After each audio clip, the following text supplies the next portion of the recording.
Challenge பண்ணியிருந்தார் கதிர் sir. அது எனக்கும் வந்திருக்குது. அந்த ஆடியோ கூட நான் உங்ககிட்ட காட்டுறேன்.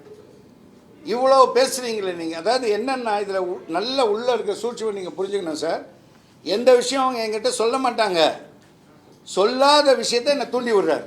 அவர் கேட்ட ஒரு கேள்வி என்னென்னா, சூர்யாவை நாங்கள் எதுக்காக நீக்கணும்னு உங்களால் சொல்ல முடியுமா? இந்த கொஸ்டின் அவர் கேட்டிருந்தார் கதிர். சூர்யாவை நாங்கள் எதுக்காக நீக்கணும் மெம்பர்ஷிப்லன்னு சொல்ல முடியுமா? அப்படி உங்களுக்கு சொல்ல முடியலன்னா உங்களுக்கு தெரியாத பல விஷயங்கள் நான் சொல்கிறேன். என்ன பதில்? உங்களுக்கு தெரியாத பல விஷயங்களை நான் சொல்கிறேன். அப்போ தெரியாத பல விஷயங்கள் அவங்க 4 பேருக்கு மட்டுமே தெரிஞ்ச அந்த விஷயங்கள் ஏன் நிர்வாகத்துக்கு கொண்டு வரல? ஏன் மாதமாக நடந்த கமிட்டி மீட்டிங்கில் கொண்டு வரல? எவ்வளோ பேர் ஏன் சூர்யாவை தூக்குனாங்க அப்படின்னா, போன தடவை நடந்த எலெக்ஷனில் அவர் தப்பு பண்ணுற எனக்கு தெரியாதுன்னு நினச்சிக்கிட்டு அவங்க மறைச்சாங்கன்னா எனக்கு வராதா சார் விஷயம்? போன தடவை நாசர் நின்னார். நாசர் சாருக்கு சூர்யா சார் போய் ஓட்டு போட்டார், தோத்துட்டார் நாசர் சார். இப்போ அவருக்கு என்ன பயம் வந்துருச்சுன்னா, Suriya sir dubbing union member, Vijay சாரும் மெம்பர், சுதிஹாசனும் அவங்களும் மெம்பர், எல்லோரும் மெம்பர். ஆனால் அவங்கெல்லாம் படத்தில் ரொம்ப பிஸியாக இருந்துட்டாங்க.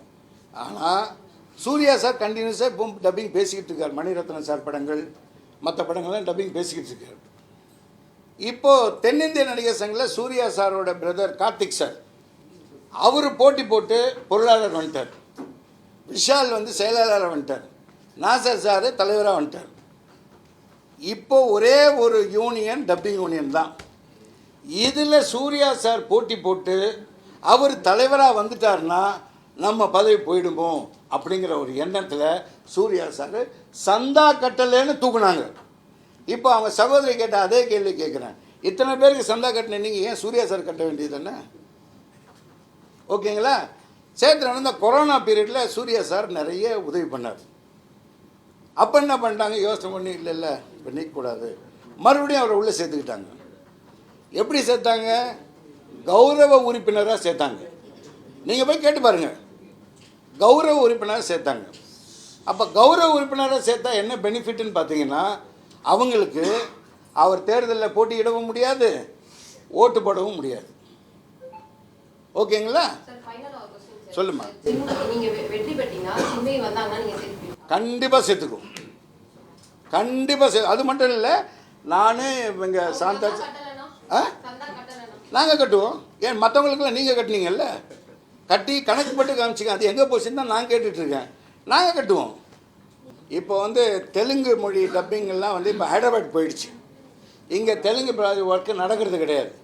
இப்போ இங்கே இருக்கிற தெலுங்கு பின்னணி குரல் கொடுக்கக்கூடிய கலைஞர்கள் எல்லாருக்கும் ஒரு மனசில் ஒரு பயம் வந்துடுச்சு.